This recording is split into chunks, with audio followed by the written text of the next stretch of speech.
Greetings, fellow Zimbabweans. I welcome you to this edition of Zim Diaspora Networking.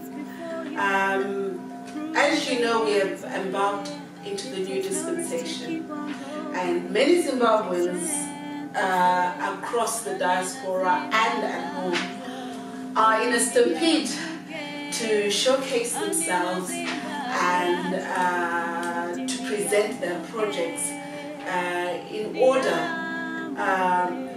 to bring about a new Zimbabwe. The mantra, it sounds to me, is about rebuilding a very much broken and disenfranchised society. So in a bid to understand who are the people that are engaging the diasporans, what are they doing, and how are they doing it? So my name is Agnes Zengeya, and to my right I have, can you introduce yourself please? Dr. Paul Matsvai. Yes, this is Dr. Paul Matsvai. He is from a Zimbabwean networking group. They are a diaspora network organization, and today he's going to walk us through what his organization is all about. So can you tell me the full name of your organization for the benefit of the audience, please? The name of the organization of which I am chair is called the Zimbabwe Diaspora Network UK. Right. Tell us when the organization was formed and what inspired the formation of this group. The organization was formed some 3 years ago. We're now in the 4th year now. And what inspired this formation was a shared understanding that there are issues that affect us as a diaspora constituents, which require that we have a collective voice which can best articulate the aspirations of us as a community and as a Zimbabwean diaspora in the UK. Wow. Can you name these issues that have inspired you? Maybe 1 or 2 or even 3 if you can. Among other things, I think people are aware that by not being at home, there are needs back at home, almost like the my experience, where you realize that there are some things that are not working as best as they could. And then people say, you know, rather than cursing the darkness, they want to light a candle. So it's a kind of situation where people are saying, what is it that we can do to be the kind of change that we would like to see? That is powerful. So you're talking about bringing about a new way of doing things, being the light in the darkness. So we've, you know, as diasporans, we've walked a long and tortuous journey, and all of a sudden here we are in this new dispensation, and we are now talking of rebuilding. And of course you are now walking with that mantra of rebuilding. What are the major interests what are your major interests as a group? And can you tell me, are you going to be a group that is going to be lobbying for policies and regulations on behalf of the diaspora community and the people at home? Could you tell me how your group intends to work, please? And the kind of model that we are operating with or under is the NANGO, National Association of Non-Governmental Organizations in Zimbabwe, which coalesces the different civic organizations. So similarly, we also have a number of organizations that are coming together to respond to issues that affect us as a diaspora constituents, which only we ourselves can articulate best because we feel where it pinches. Right. Tell us about so your success stories. What have you achieved so far since you've started your group? Well, some of the success stories that we have achieved, some of them are still work in progress. Among other things, maybe the first thing that we could say we have achieved, first of all, we have achieved putting together Zimbabweans of different specialisms in groups where their expertise can find best expression. For instance, we've got an academic forum of people who are in academia, and among other things, we hope that this organization will facilitate their output into the community. Among other things, also we had an engagement with the Zimbabwean government, the Diaspora Directorate. We had conferences that they had, consultations that they had with different diaspora groups in different countries, and we also participated in that with other members from other diaspora groups we are working together with. Right. So you've mentioned that you've got professionals in your groups. This brings me to this question. So how do you, what criteria do you use in your organization to recruit members? The criteria, the first criterion which we consider is that one is going to be a Zimbabwean. Okay. And one is going to be a Zimbabwean who's passionate about making a difference. Like myself? Yes, being the change that we all would like to see. So, and then also, so first of all, we've got the general Zimbabwean Diaspora Network, which is like the umbrella body, where we've got different people with different interests, but over and above that we have got special sector groups or sector interests, like I've mentioned the academic one. We also have an association of social workers. We also have an alliance of health workers. We've got another group of engineers. We've just started a youth department, and also in the works is a women's department. So our idea is to try to facilitate optimum functionality, meeting the different needs in both the different age groups and also in the different members of the community. Right. Okay. So in terms of impact,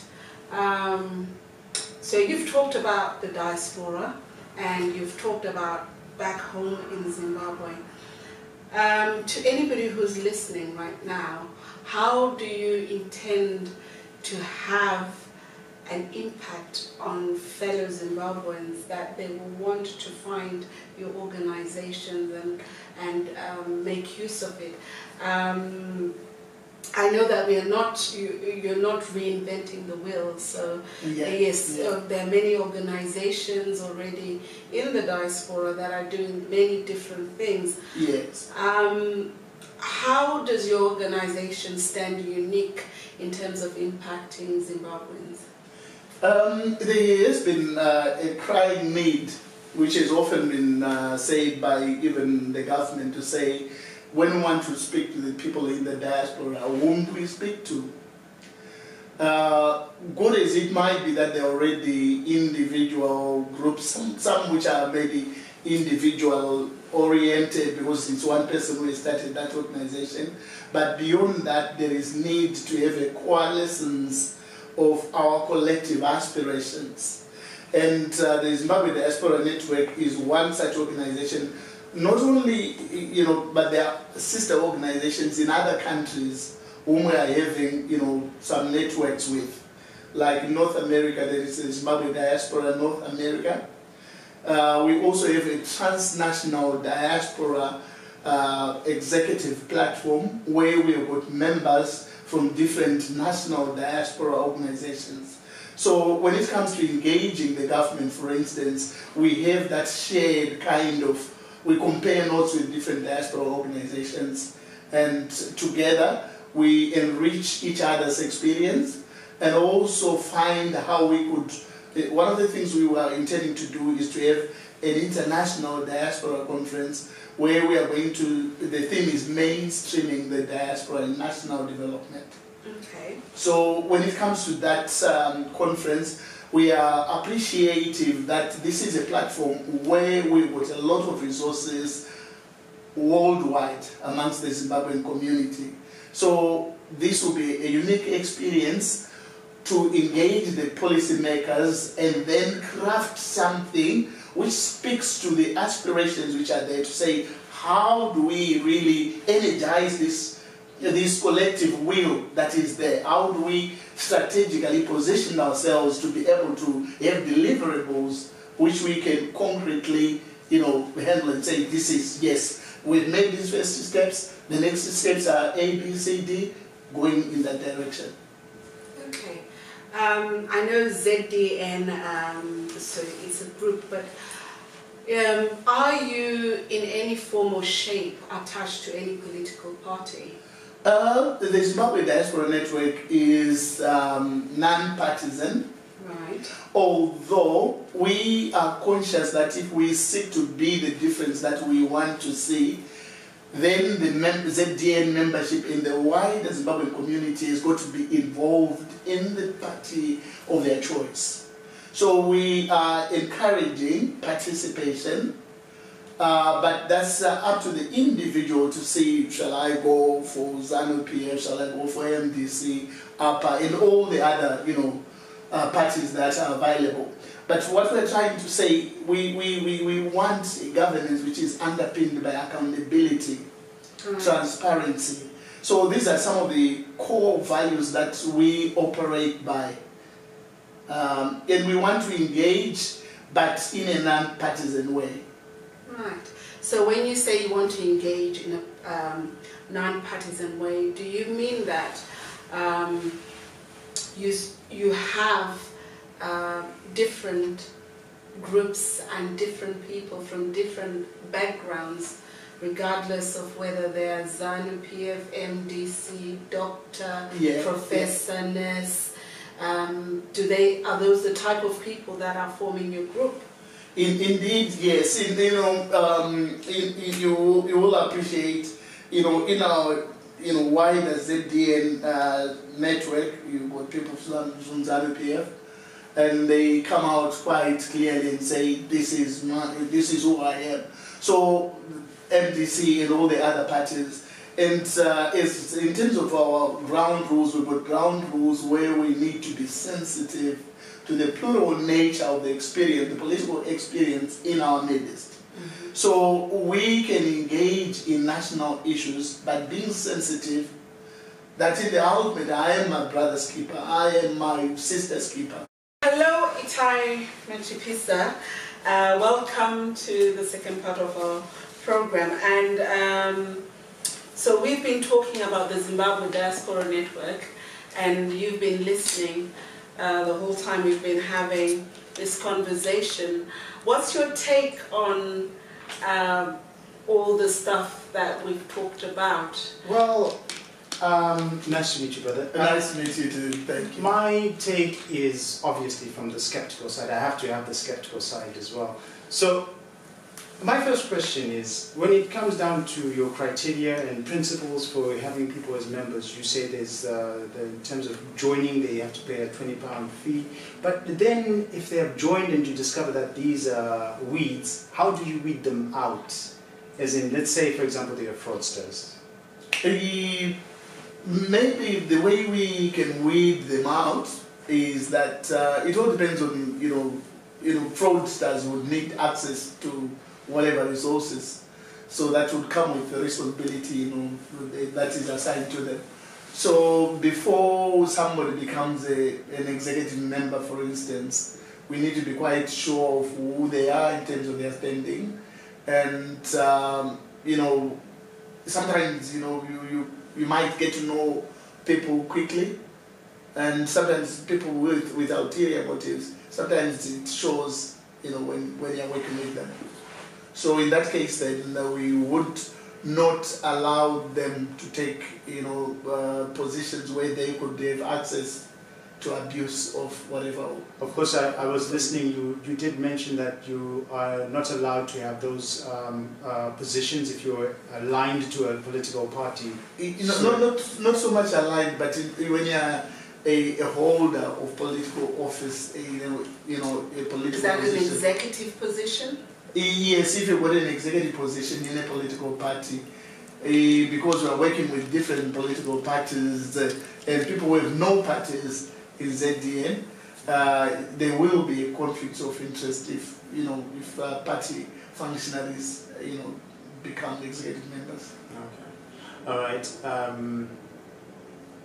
Moving on to the next thing, you were talking about social issues, as in for the diaspora, people who have not settled yet, and there's group communities that are helping them out in terms of people who can't work and all that kind of stuff. But there are people who are already established, but then they are finding social problems in terms of adjusting into the British society. For example, they might have issues of not being able to discipline their children in the way that this country accepts, and having a cohesion as a family to a point where sometimes the children are taken away.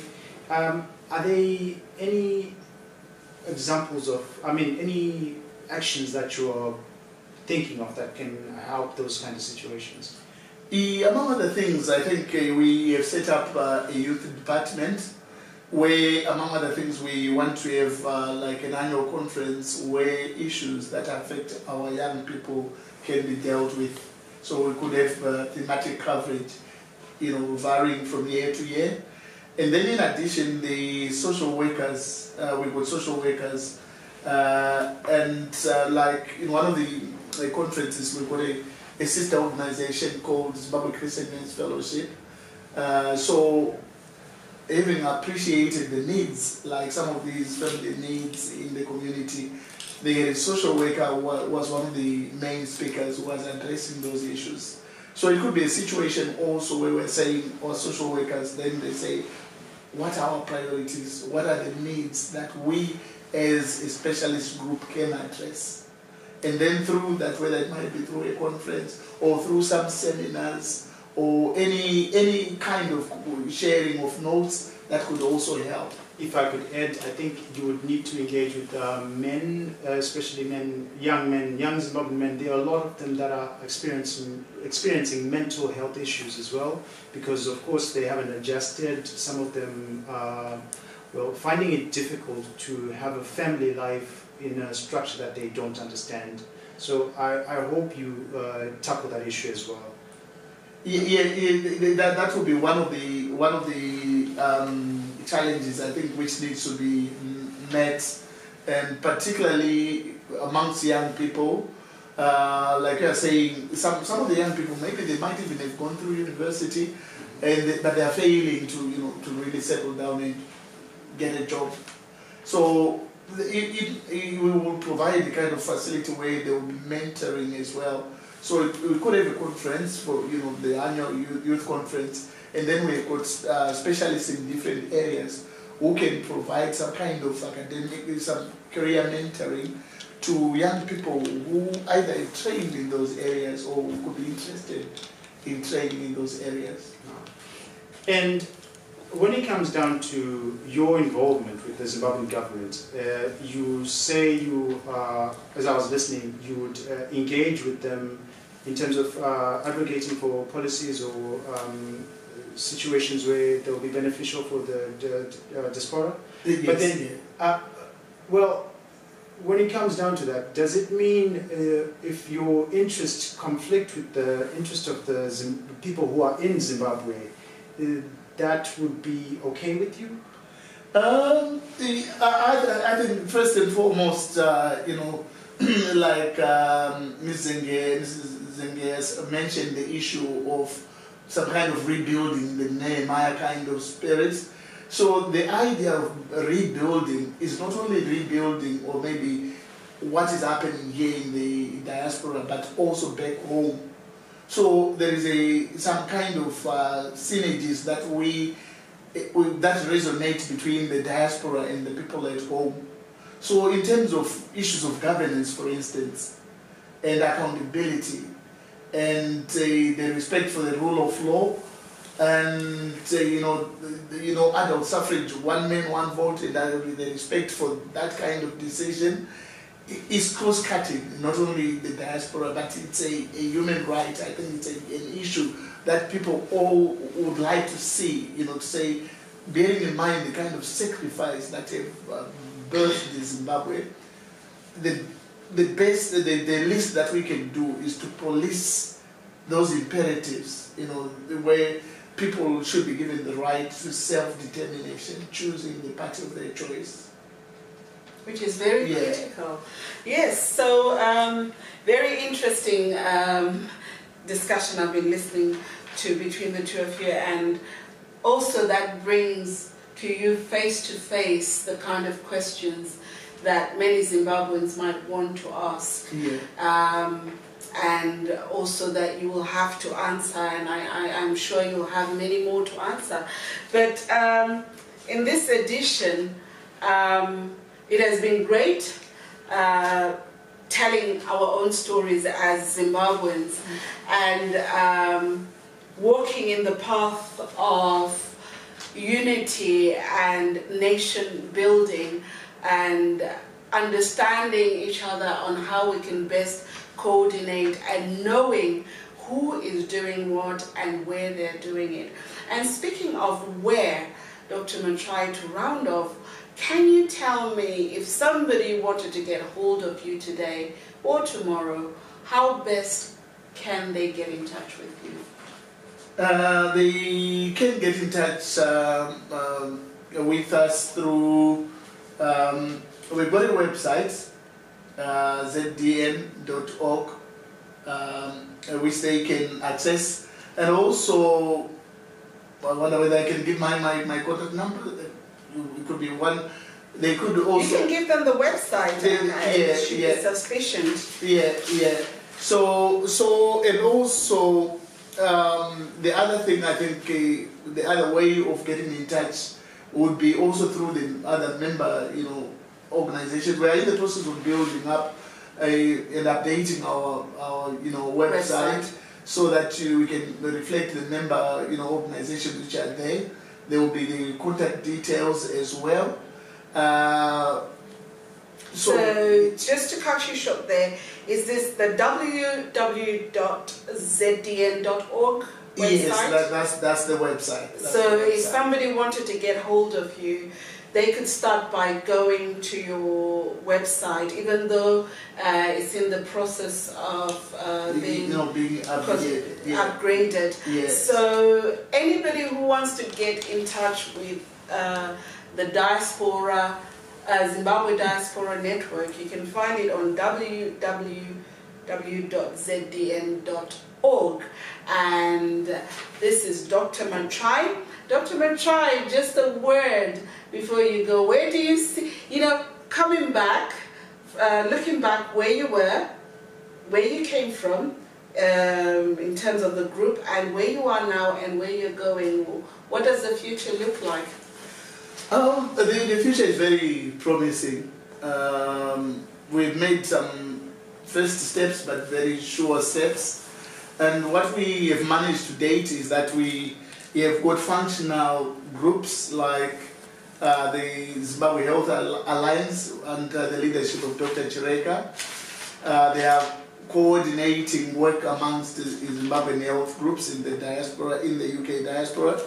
We've got an academic forum, and we already have some of our members acting as external examiners, like Dr. Mano is an external examiner at the Midland State University. And we've got other members also who are into joint supervision of higher degrees with universities back home.